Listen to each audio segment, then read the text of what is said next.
The wedding photos arrived on a Tuesday morning in late October, delivered by a courier who didn't know he was carrying the final chapter of a story that had begun with betrayal and ended with something far more powerful than revenge.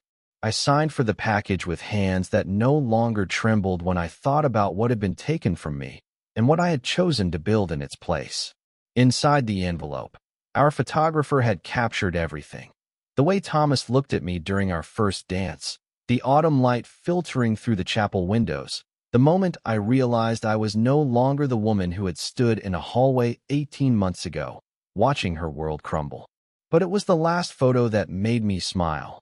A candid shot of me laughing at something Thomas had whispered during the ceremony. My face turned up toward his, completely unaware that in the background, barely visible through the chapel's side window, a familiar figure stood in the parking lot, watching from behind a car. Sarah Beth had come after all. Not inside. She wouldn't have had the courage for that, but close enough to see what her betrayal had ultimately given me. Close enough to witness the life I'd built from the ashes of her choices. I set the photos aside and walked to the window of our bedroom, looking out over the same Blue Ridge Mountains that had washed over 3 generations of Thomas's family. The leaves were turning early this year, painting the hillsides in shades of amber and crimson that reminded me of the quilt his grandmother had made, the one that now lay across our bed. This was home now, this place where the morning mist clung to the valley and the only sounds were wind through the pines and the distant call of hawks circling overhead. Thomas found me there, coffee in hand, wearing the flannel shirt that had become my favorite sight in the world. "Penny for your thoughts, Mrs. Caldwell," he said, and I still felt a thrill at the name. "Just thinking about how sometimes the worst thing that happens to you turns out to be the best thing that could have happened," I replied, accepting the coffee and the kiss he pressed to my temple. He understood. He'd been there through all of it. The discovery, the planning, the quiet revolution that had transformed me from victim to victor without ever raising my voice or throwing a single punch. He'd seen me evolve from the heartbroken girl who'd shown up at his door looking for answers about his daughter into the woman who'd chosen to build something beautiful from the ruins of someone else's betrayal. "Any regrets?" he asked, the question he'd posed on our honeymoon, the one he'd probably keep asking until he was certain I understood the gift we'd been given. I turned in his arms, looking up at the face that had become my anchor, my home, my proof that some stories have better endings than anyone could have imagined. "Only that it took me so long to realize what I deserved," I said. And as the sun rose over the mountains of Blowing Rock, painting our new life in shades of gold, I knew that was the truth. The night I found them together, I stood in the hallway of my own apartment on King Street, keys still clutched in my hand, watching my boyfriend of 4 years kiss my best friend since childhood on the couch I'd saved 6 months to buy. They were so lost in each other, they didn't hear me come in over the sound of the October wind rattling the windows. I could have screamed. I could have thrown the ceramic bowl my grandmother had left me. I could have made a scene that would echo through all of Blowing Rock for months. The kind of drama that gets dissected over coffee at the village cafe and whispered about during Sunday service at the Presbyterian church. Instead, I backed out quietly, my heart hammering against my ribs like a trapped bird, and drove my Honda Civic down the mountain road to the 24-hour diner near Grandfather Mountain. I ordered coffee. I didn't want an apple pie I couldn't taste while I sat in a cracked vinyl booth, staring out at the darkness that seemed to press against the windows like a living thing. The waitress, a woman named Dolores who'd been working the night shift for 20 years, refilled my cup without being asked.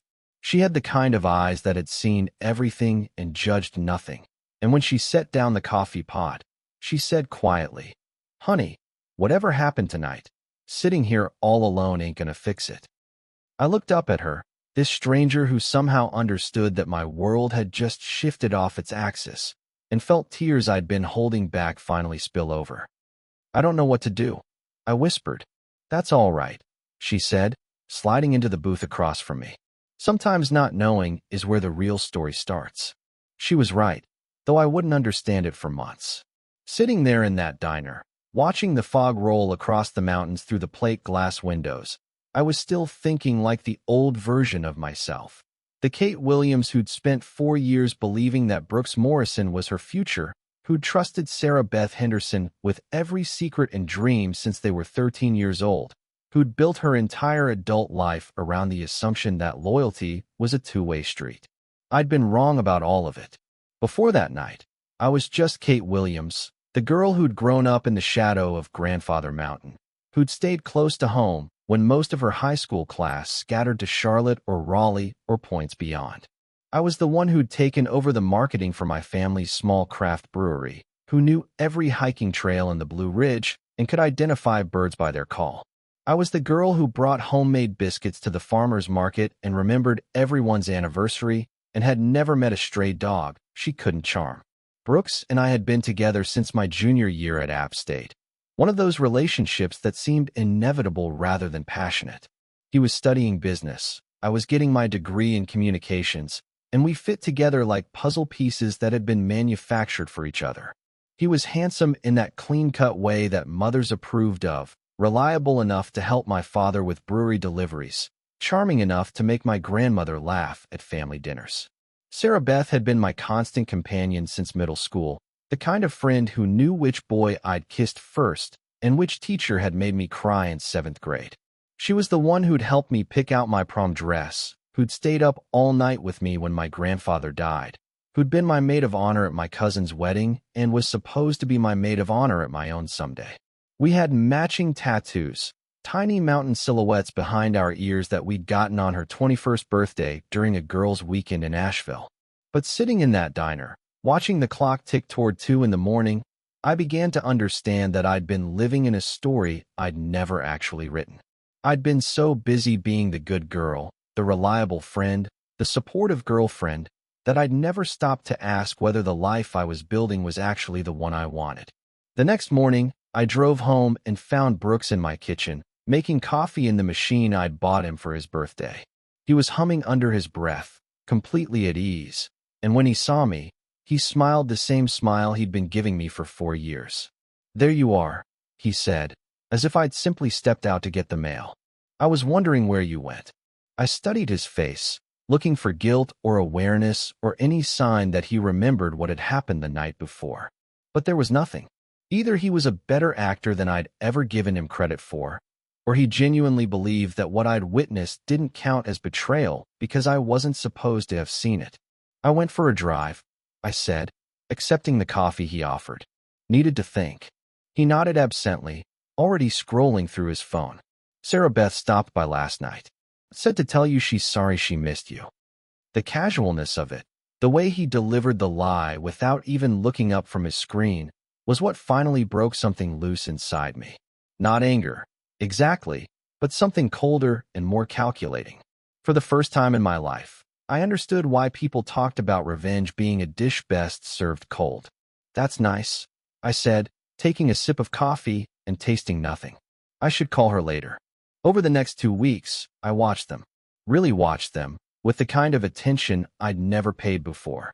I saw the way Brooks's hand lingered on Sarah Beth's shoulder when he thought I wasn't looking. I noticed how they had started sharing inside jokes that excluded me, how they always volunteered to run errands together, how Sarah Beth had suddenly developed an interest in craft beer that required frequent visits to the brewery. I saw the way they looked at each other when they thought I was distracted, the way their conversation stopped when I entered a room, the way they both started checking their phones more frequently, smiling at messages they never shared. I watched my best friend lie to my face about where she'd been, watched my boyfriend of 4 years treat me like a convenient placeholder while he fell in love with someone else. But the most devastating realization was that they weren't just betraying me, they were making me complicit in my own betrayal. Every time I asked if something was wrong and they assured me everything was fine. Every time I expressed concern about their growing closeness and they laughed it off. Every time I trusted them when my instincts screamed that something was off. I was helping them maintain the fiction that I was crazy, paranoid, imagining things. They were gaslighting me, and I was letting them. It was during one of my reconnaissance missions, following them to what Sarah Beth had told me was a yoga class, but which I discovered was actually a cozy lunch at the Gamekeeper restaurant, that I first really noticed Thomas Henderson. Thomas Henderson had always been part of the landscape of my friendship with Sarah Beth, The kind of background presence that you acknowledge without really seeing.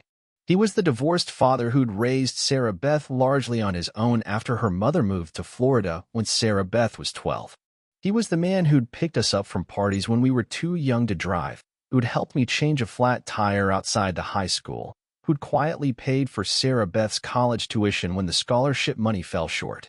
At 52, Thomas was what my grandmother would have called distinguished, tall, and lean, with the kind of weathered handsomeness that came from a lifetime of working with his hands.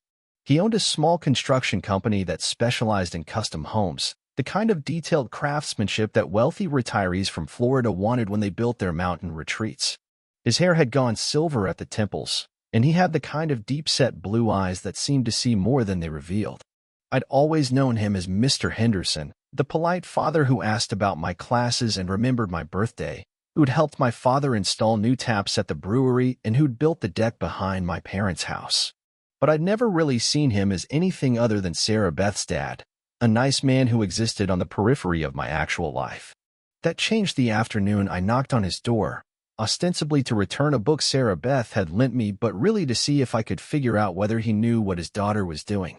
I'd been driving around aimlessly after witnessing another of their secret lunch dates, and his house on Laurel Lane had seemed like a safe place to sort through my confusion. Thomas answered the door in work clothes, sawdust in his hair, and when he saw me, his face lit up with genuine pleasure. "Kate Williams," he said, and I was surprised by how much I liked the way he said my name. "What brings you by?" I held up the book, some romance novel I'd never actually read. "Just returning this to Sarah Beth." "She's not here," he said, and something in his tone made me look at him more carefully. "She's..." He paused, and I saw a flicker of something I couldn't quite identify cross his face. "She's out with friends."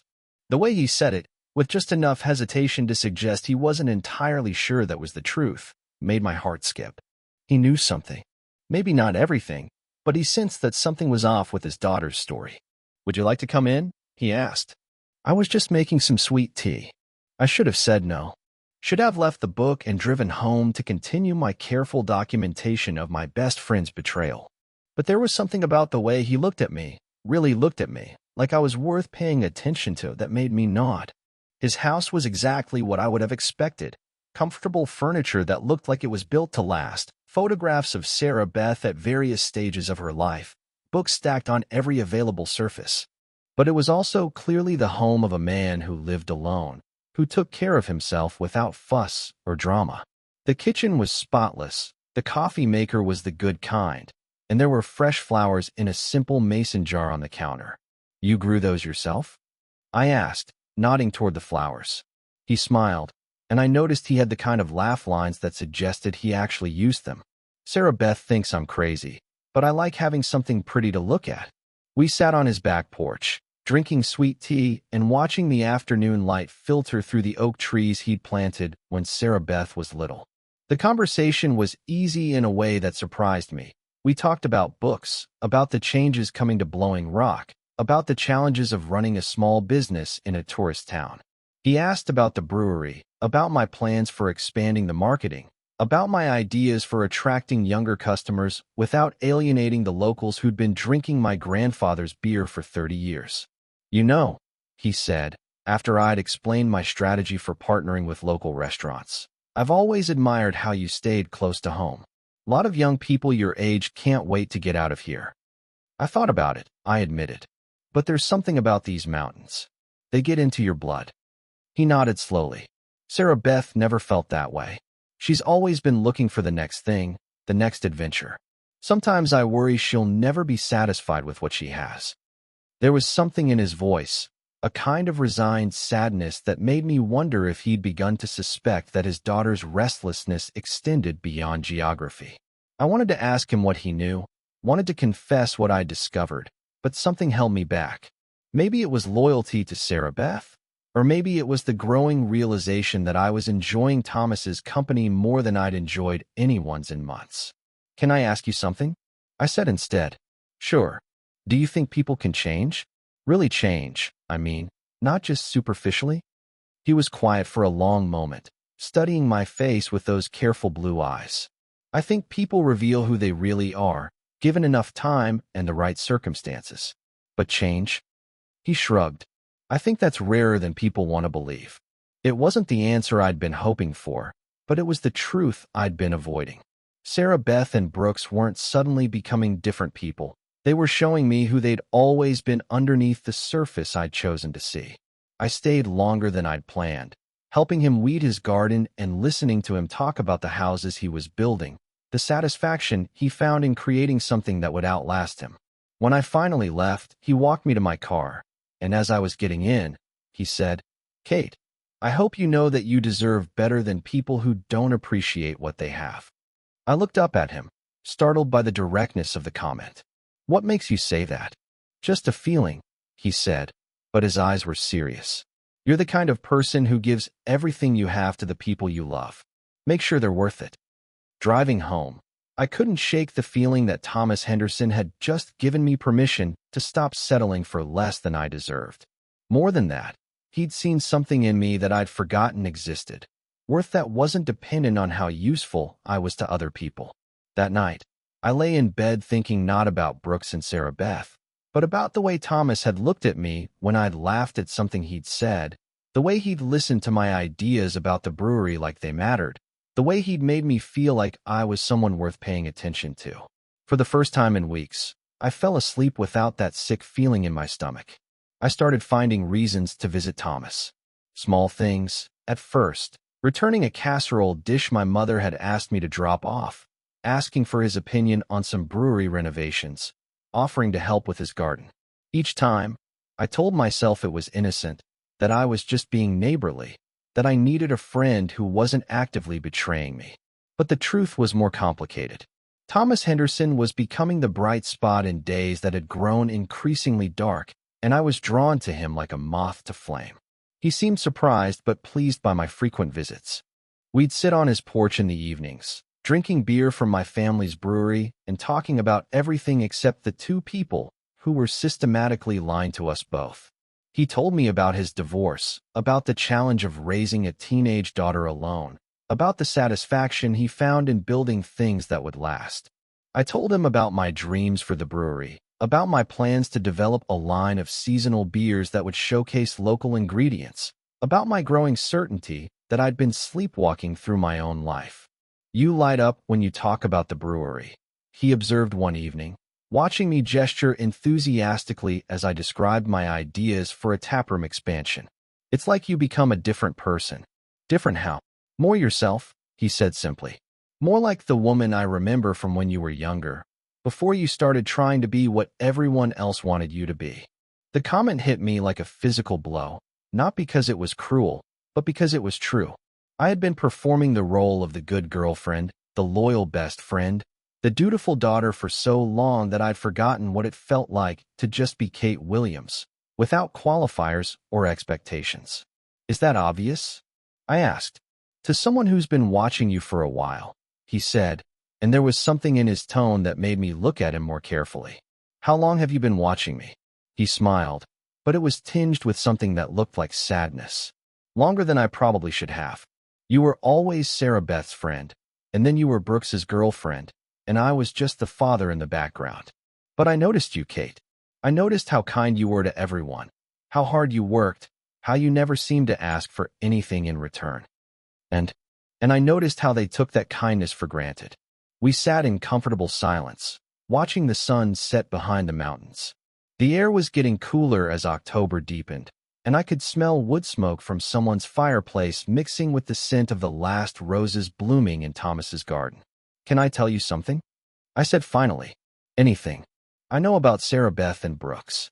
He went very still beside me. "What do you know? I saw them together. A few weeks ago. They've been having an affair."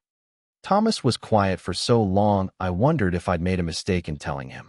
When he finally spoke, his voice was carefully controlled. "How long? I don't know. Months, maybe. I've been watching them, trying to figure out when it started, but they're good at covering their tracks."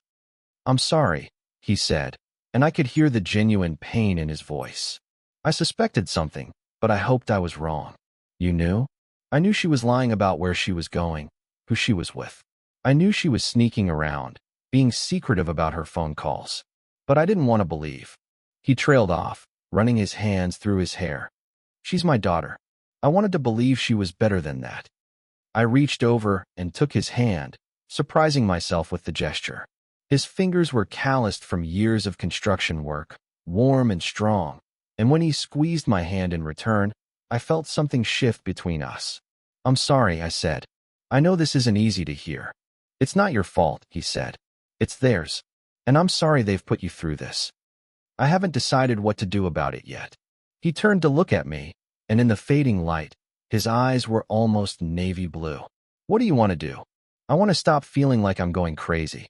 I want to stop pretending that everything is fine when it's not. I want to stop being the kind of person who gets walked all over." "Then stop," he said simply. "It's not that easy, isn't it?" He shifted to face me more fully, and I was suddenly aware of how close we were sitting, how his thumb was tracing gentle circles on the back of my hand. "You're not responsible for their choices, Kate. You're only responsible for your own. And what if I make the wrong choice? Then you make a different one, but at least it'll be yours." Looking back, I think that was the moment I fell in love with Thomas Henderson. Not because he was handsome or charming, or because he represented some kind of revenge against the people who had hurt me, but because he was the first person in months who had spoken to me like I was capable of making my own decisions. That night, he kissed me for the first time. We were standing by my car, and I was fumbling with my keys, trying to process everything that had happened between us. He reached out and gently took the keys from my hand, and when I looked up at him, he cupped my face in his hands. "Is this okay?" he asked, and I nodded, not trusting my voice. The kiss was soft and tentative at first, then deeper as I melted into him. He tasted like the beer we'd been drinking and something else, something that was purely Thomas, wood smoke and pine and the faint scent of sawdust that seemed to cling to his clothes. When we finally broke apart, I was breathless. "I've wanted to do that for a long time," he admitted. "How long?" "Since you were about 22 and came to help me build Sarah Beth's graduation party deck. You were wearing this yellow sundress, and you kept tucking your hair behind your ear when you were concentrating, and I thought you were the most beautiful thing I'd ever seen." I stared at him, stunned. "That was 6 years ago." "I know. And you were dating Brooks, and you were my daughter's best friend, and I was too old for you anyway. So I kept my mouth shut and told myself I was being ridiculous. And now I'm tired of keeping my mouth shut. And you're not that 22-year-old girl anymore, and I'm not willing to watch you waste your life on people who don't deserve you." I kissed him again, harder this time, pouring months of frustration and loneliness and the growing realization that I'd been settling for scraps when I could have had a feast into the connection between us. When we finally separated, both of us were breathing hard. "This is complicated," I said. "I know. Sarah Beth is going to lose her mind. Probably. And Brooks gave up any right to an opinion about your choices when he started sleeping with your best friend. He was right, and I knew it. But knowing something intellectually and feeling it emotionally were two different things. I'd spent so many years defining myself in relation to other people that the idea of making a choice based solely on what I wanted felt foreign and terrifying. "I need time to think," I said. "Take all the time you need," he said, handing me my keys. "I'm not going anywhere." As I drove home, I caught myself smiling for the first time in weeks. Thomas Henderson was nothing like the men I'd dated before. He was older, more settled, more sure of himself. He didn't play games or send mixed signals. He didn't make me guess how he felt or wonder whether I was worth his time. More importantly, he made me feel like myself again. Not the performed version of myself I'd been offering to Brooks and Sarah Beth, but the real Kate Williams, the one who had opinions and dreams and the right to pursue them. By the time I reached my apartment, I'd made my decision. I wasn't going to confront Brooks and Sarah Beth, wasn't going to give them the satisfaction of a dramatic scene they could later dismiss as jealousy or instability. Instead, I was going to do something far more effective. I was going to choose Thomas Henderson and let them figure out how to live with the consequences. The next morning, I called in sick to work and drove to Asheville. I needed to think, and I needed to do it somewhere that didn't hold memories of Brooks or Sarah Beth or the life I'd been living on autopilot. I parked downtown and walked the streets I'd explored as a college student, ducking into bookstores and coffee shops, trying to remember who I'd been before I'd started defining myself by my relationships with other people. At a small cafe near the university, I ordered coffee and a blueberry muffin and sat by the window, watching students hurry past with their backpacks and their certainty that the world was full of possibilities. I envied them their confidence, their assumption that life would unfold according to their plans. I pulled out my phone and scrolled through the text messages from Brooks and Sarah Beth over the past few weeks, looking for patterns I'd missed. There they were, hidden in plain sight, the coordinated stories, the alibis that aligned too perfectly, the way they'd both started using the same phrases and inside jokes. They'd been planning this for months, maybe longer, and I'd been too trusting to see it. But what struck me most was how careless they'd become. They were so confident in my blindness, so sure I would never question their stories, that they'd stopped being careful. Sarah Beth had texted me from what she claimed was a yoga class at the exact same time Brooks had posted a photo from the same location on social media. They both claimed to be at different places on the same evening, but I'd seen them together. They were treating me like I was too stupid to notice, too passive to act. That was their mistake. I spent the rest of the day in Asheville, shopping for clothes I actually liked instead of the conservative outfits I'd been wearing to please Brooks's family. I bought a dress that hugged my curves, boots that made me feel confident, lipstick in a shade that made my eyes look greener. I got my hair cut and styled, losing the long, straight look I'd maintained since high school in favor of something shorter and more sophisticated. By the time I drove back to Blowing Rock, I felt like a different person. Not dramatically different, but authentically different. I felt like Kate Williams instead of Brooks's girlfriend or Sarah Beth's best friend. I went straight to Thomas's house. He was in his workshop, building what looked like a jewelry box from cherry wood. When he saw me, he stopped what he was doing and really looked at me, his eyes taking in the new haircut, the new clothes, the new confidence I was wearing like armor. "You look beautiful," he said, and I believed him. "I've been thinking about what you said," I told him, "about making my own choices. And I choose you." He set down his tools and crossed to me, taking my hands in his. "Are you sure? Because once we do this, there's no going back. People are going to talk, and some of them are going to be cruel." "Let them talk," I said, surprised by how much I meant it. "I'm tired of living my life for other people's approval." He kissed me then, and it was different from the night before. Hungrier, more urgent, full of the promise of all the things we could build together. When we broke apart, his eyes were dark with want. "I don't want to rush you," he said. "You're not rushing me. I'm choosing you, Thomas. Not because I'm angry at them, not because I want to get back at them, but because you're the first person in years who's made me feel like I matter." That night, I stayed. We made dinner together in his kitchen, talking and laughing like we'd been doing it for years. He told me about the house he was building for a retired couple from Charlotte, about his plans to expand his business, about the trip to Ireland he'd been dreaming of taking. I told him about my ideas for the brewery, about the novel I'd started writing in college and abandoned, about the way I'd been feeling trapped in a life that no longer fit. "What would you do if you could do anything?" he asked as we cleaned up the dishes. "I'd expand the brewery, maybe open a second location. I'd travel more, see places I've only read about. I'd write that novel." I paused, considering. "I'd spend time with someone who actually sees me." "I see you," he said simply. "I've been seeing you for years." Later, we sat on his couch, my head on his shoulder, watching the fire he'd built in the fireplace. The house was quiet except for the soft sounds of the wood burning and the wind outside, and for the first time in months, I felt peaceful. "They're going to hate this," I said. "Probably. Sarah Beth especially. She's going to feel like I stole her father." Thomas was quiet for a moment. "She's going to feel a lot of things. But she gave up the right to dictate your choices when she decided to betray you. And Brooks is going to realize he lost the best thing that ever happened to him." I tilted my head to look at him. "You really think I'm the best thing that ever happened to him?" "I think you're the best thing that ever happened to me," he said, and my heart stuttered in my chest. We made love that night, slow and careful and full of a tenderness I hadn't known I was missing. Thomas touched me like I was precious, like I was something worth savoring, and when I fell asleep in his arms, I dreamed of mountain mornings and the sound of his laughter and a future that belonged to us.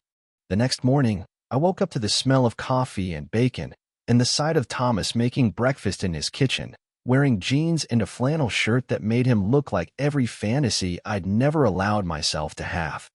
"Good morning," he said, kissing me softly. "Sleep well." "Better than I have in months."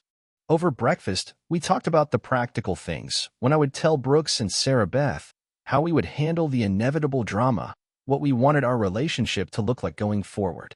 Thomas was calm and steady, helping me think through the logistics without pressuring me to move faster than I was comfortable with. "I think I want to wait," I said finally. "Let them make their move first. They've been planning something, some grand revelation where they confess their love and ask for my understanding. I want to see how they handle it. And then I'll show them what I've been building while they were busy destroying what we had." Thomas smiled, and it was the kind of smile that made me understand why some women fell in love with older men. There was something infinitely appealing about being with someone who had already figured out who he was, who didn't need me to complete him but wanted me to compliment him. "I love the way your mind works," he said. "You haven't seen anything yet." Over the next few weeks, I divided my time between maintaining my normal routine and secretly building a life with Thomas. I went to work, had dinner with my parents, responded to Brooks's texts and Sarah Beth's increasingly frantic attempts to schedule girls' nights. But in the evenings, I went to Thomas's house, where we cooked dinner together and talked about books and made love like we were trying to make up for all the time we've lost. He showed me how to use his woodworking tools, and I helped him design a website for his construction business. We hiked the trails I'd grown up exploring, but now I saw them through his eyes, the way the morning light filtered through the trees, the way the mountains looked different from every angle, the way the seasons changed the character of familiar places. "You're different," my mother observed one evening when I joined my parents for dinner. "Happier. More like yourself." "I feel more like myself," I admitted. "Is everything all right with Brooks? You haven't mentioned him much lately." I considered telling her the truth, but something held me back.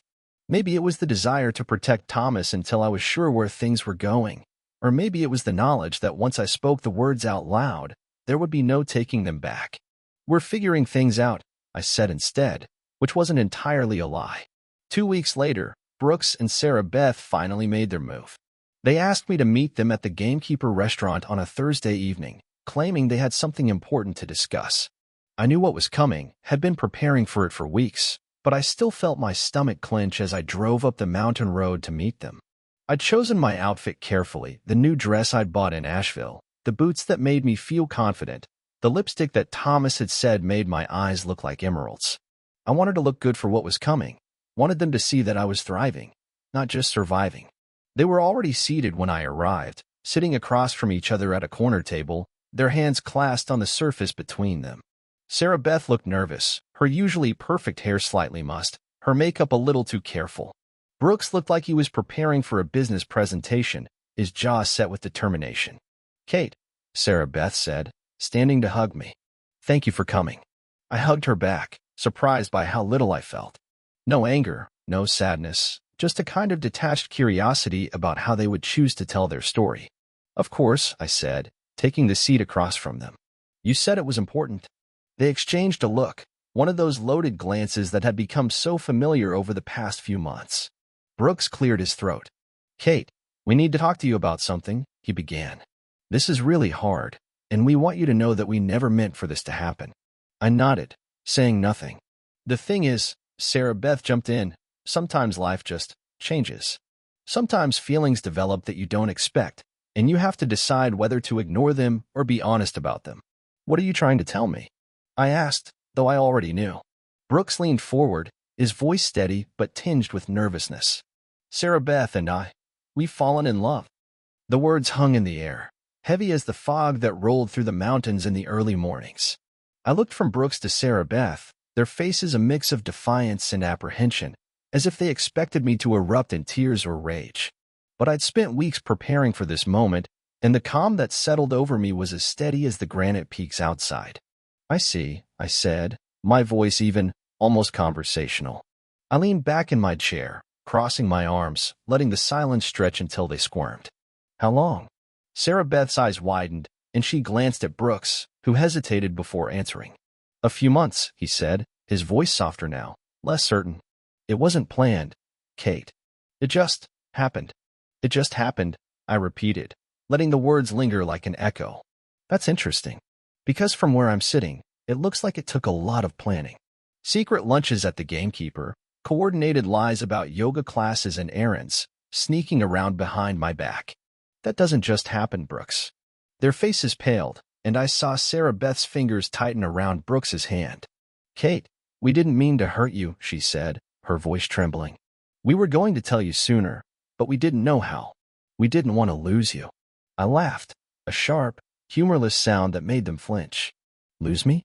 Sarah Beth, you lost me the moment you decided my trust wasn't worth keeping. And you, I turned to Brooks, you lost me when you looked me in the eye and lied about where you were, who you were with, while you build a whole separate life with my best friend. Kate, please, Sarah Beth said, tears welling in her eyes. We're sorry. We know we messed up, but we want to make this right. We want you to be okay with this, eventually. Eventually.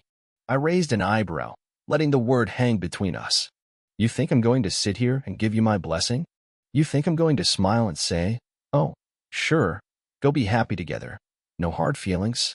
Brooks shifted uncomfortably. We're not asking for your blessing, Kate. We just want you to understand that we didn't do this to hurt you. We care about you. You care about me, I said, nodding slowly. That's why you've been gaslighting me for months, making me feel like I was crazy for suspecting anything. That's why you've been using my apartment, my couch, my life as a backdrop for your little love story. The restaurant was quiet around us, the other diners too polite to stare openly, but I could feel their attention, the way small-town gossip starts with a single overheard word. I didn't care. Let them talk. Let them see the truth. I'm not going to scream or throw things, I continued, my voice steady. I'm not going to give you the satisfaction of thinking you broke me. Because you didn't. You betrayed me. Yes. You lied to me, manipulated me, took advantage of my trust. But you didn't break me. You showed me exactly who you are, and that's been clarifying. Sarah Beth was crying now, silent tears streaking her carefully applied makeup. Brooks looked like he wanted to say something, but I held up a hand. I'm not done, I said.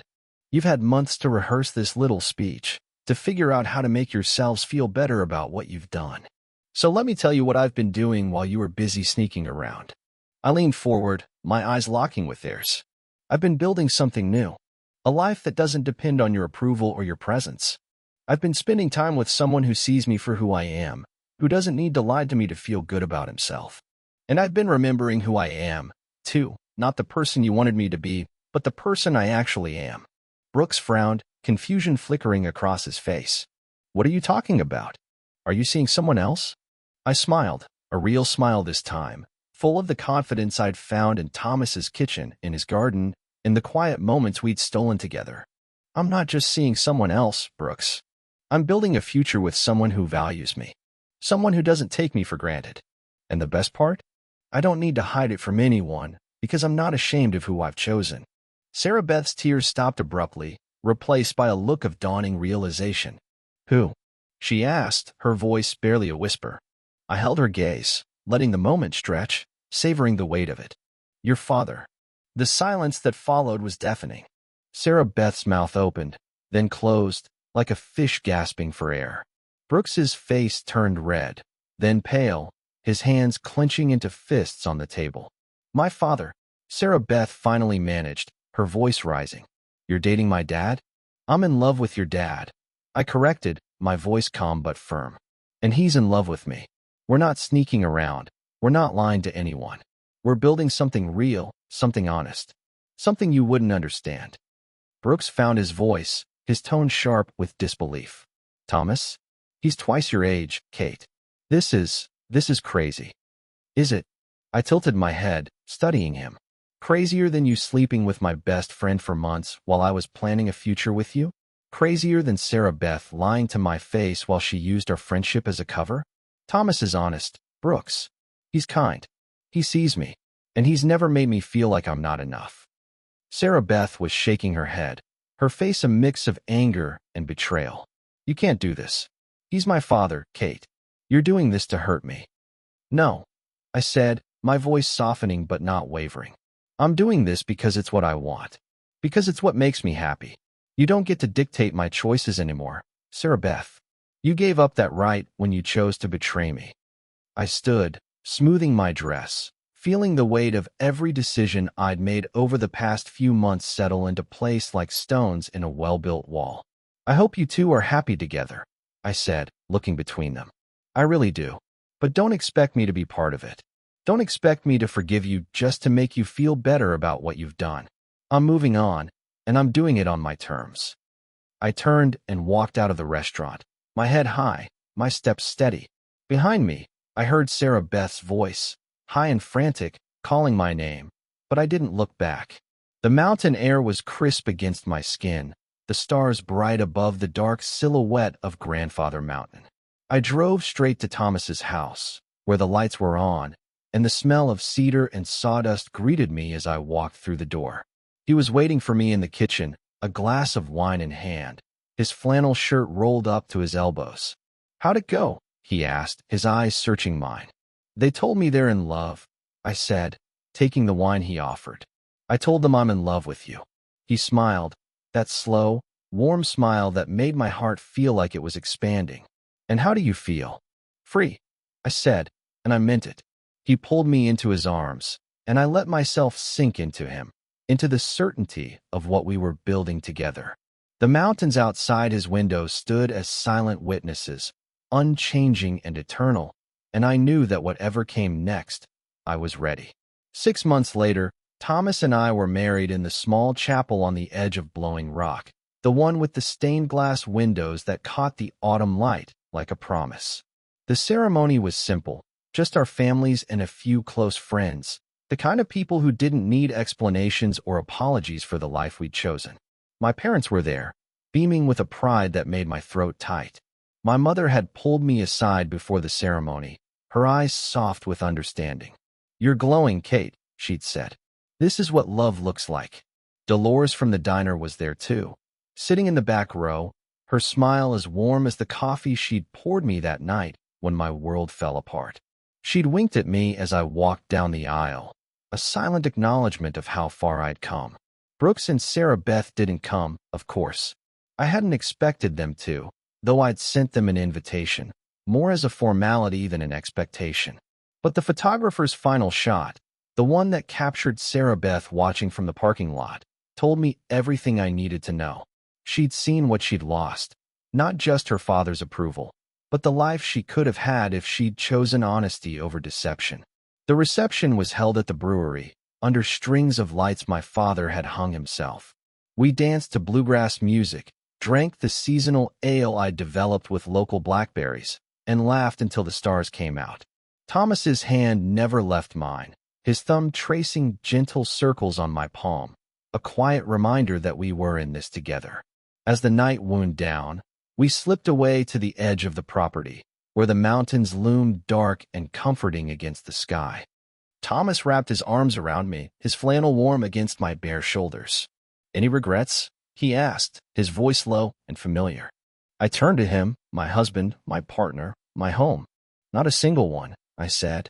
And as the wind carried the scent of pine and the distant call of a hawk, I knew that this life, this love, this choice was my mountain justice.